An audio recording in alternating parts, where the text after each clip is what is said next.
October 12, 1972, a chartered flight takes off from Uruguay, South America, bound for Santiago, Chile. On board are 45 people, members of a rugby team, their friends, and family. It should have been a simple 3-hour journey.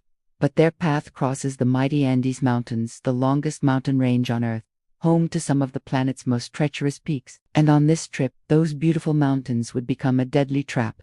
This is the story of Uruguayan Air Force Flight 571, a story of catastrophe, impossible choices, and a struggle for survival that would defy all odds.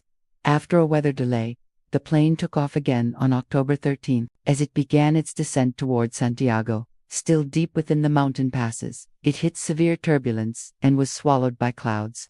The pilots, disoriented, were tragically off course. Suddenly, a passenger saw a mountain peak rush past the window. The pilots pulled up desperately, but it was too late. The tail ripped off, then a wing. What remained of the fuselage plummeted down a steep glacier at terrifying speed, finally coming to rest at 3,570 meters, in the middle of nowhere.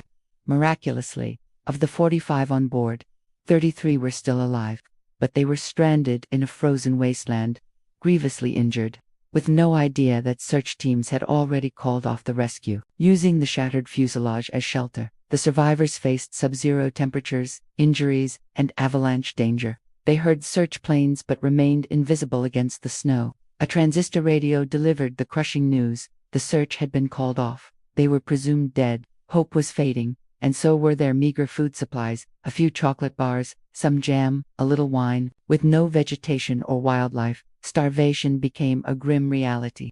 Facing an unthinkable dilemma, they made a pact for survival, to use the only source of sustenance available to them in order to live. It was a decision born not of desperation, but of a collective will to see their families again. After a devastating avalanche claimed more lives, the strongest among them knew waiting meant death. Relying on a co-pilot's last words, they wrongly believed Chile was just a short hike west. In reality, they were deep in the Andes, with makeshift gear seat cushions as snowshoes, sewn together clothing as a sleeping bag. 3 men set out.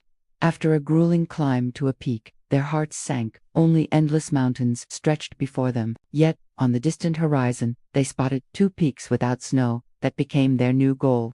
2 of them, Nando Parado and Roberto Canessa, pressed on for what became a 10-day, 61-kilometer trek through the frozen wilderness, driven by pure will. Exhausted and near death, they finally descended into a valley and saw a river end on the far bank. A man on horseback. It was a Chilean farmer, Sergio Catalan Parado, with his last strength, threw a note across the roaring river. "I come from a plane that fell in the mountains. My friend is injured. There are 14 injured people." Catalan rode for hours to alert authorities. The world was stunned. On December 22, 1972 days after the crash, helicopters located the remaining survivors. 16 people were brought home. This event became known as the Miracle of the Andes. It's more than a survival story. It's a profound lesson in human resilience, the bonds that hold us together in crisis, and the incredible lengths the human spirit will go to preserve life.